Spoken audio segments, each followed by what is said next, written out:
ចាសូមគោរពជម្រាបសួរនាងខ្ញុំឈ្មោះដារីដែលជាម្ចាស់អាជីវកម្ម Cook and Connect ហើយនាងខ្ញុំមានប្រវត្តិសង្ខេបរស់នៅជនបទធ្លាប់ឆ្លងកាត់សង្គ្រាមហើយក៏កង្វះការសិក្សាដែរចានឹងមានឪពុកម្ដាយមានជំងឺជាញឹកញាប់ព្រោះម្ដាយខ្ញុំជាអ្នកទំនួលខុសត្រូវនៅក្នុងគ្រួសារហើយគាត់តែងតែមានជំងឺជាញឹកញាប់ដែលជាឥទ្ធិពលឲ្យខ្ញុំតែងតែមើលឃើញទុក្ខលំបាករបស់ស្ត្រីហើយនឹងកង្វះភាពកក់ក្ដៅនឹងការថែទាំដែរដោយសារកូនគាត់ច្រើនគាត់តែងតែទៅឆ្ងាយដែលធ្វើឲ្យនាងខ្ញុំនៅផ្ទះហើយក៏ធ្លាប់រងអំពើបំពានដែរបញ្ហាស្ត្រីនៅក្នុងសហគមន៍មានបញ្ហាមានអារម្មណ៍ឯកាខ្វះក្តីស្រឡាញ់ខ្វះទំនាក់ទំនងសង្គមខាងក្រៅហើយក៏គាត់មានអារម្មណ៍ហាក់ដូចជាការបោះបង់ទទួលបានអារម្មណ៍ដូចជាការបោះបង់ចេញពីសង្គមចាហើយនឹងឈានទៅដល់ការបាក់ទឹកចិត្តដែលខ្ញុំជាស្ត្រីមេផ្ទះដែរក៏ធ្លាប់មានបញ្ហាបាក់ទឹកចិត្ត3ឆ្នាំធ្ងន់ធ្ងរដែរចាអញ្ចឹងវិជាផលប៉ះពាល់ទៅដល់កូនចំនួនក្រោយដែលវាវល់អត់ឈប់ឈរចាអញ្ចឹងបញ្ហាសម្រាប់ភ្ញៀវទេសចរគឺគាត់ពិបាកក្នុងការទទួលបានបទពិសោធន៍វប្បធម៌ហើយយើងក៏ជាផ្នែកមួយនៅក្នុងការបំពេញឲ្យគាត់ចំណាយពេលវេលាបន្ថែមទៀតក្រៅពីការទស្សនាប្រាសាទអង្គរវត្តនិងបង្កើតការចងចាំមួយដែលមិនអាចបំភ្លេចបានចា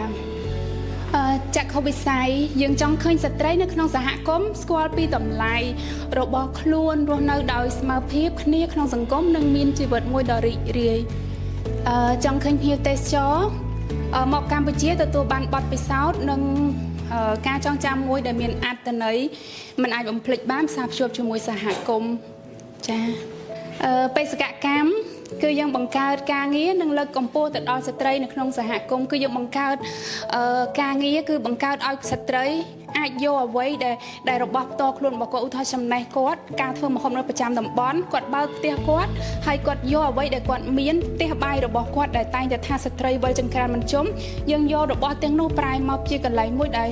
ទទួលភ្ញៀវទេសចរឲ្យប្រើប្រាស់រកចំណូលសម្រាប់គាត់ដែលធ្វើឲ្យគាត់ឃើញពីគុណតម្លៃរបស់គាត់ចានឹងបង្កើត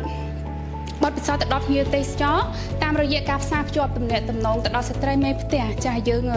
បង្កើតការងារនេះជូនទៅដល់ស្ត្រីនៅតាមផ្ទះរបស់ស្ត្រីចានៅក្នុងសហគមន៍ផលិតផលនិងសេវាកម្មយើងមាន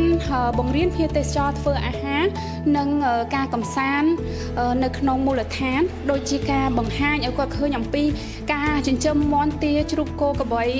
ដាំដំណាំអ្វីដែលយើងមាននៅក្នុងសហគមន៍របស់យើងក្នុងផ្ទះនិងការរស់នៅរបស់យើងចាមានបង្កើតជា cooking class និងមានជាអាហារពេលព្រឹកនិងពេលល្ងាចដែរចាប៉ុន្តែមិនមែនបែប restaurant ទេគឺជា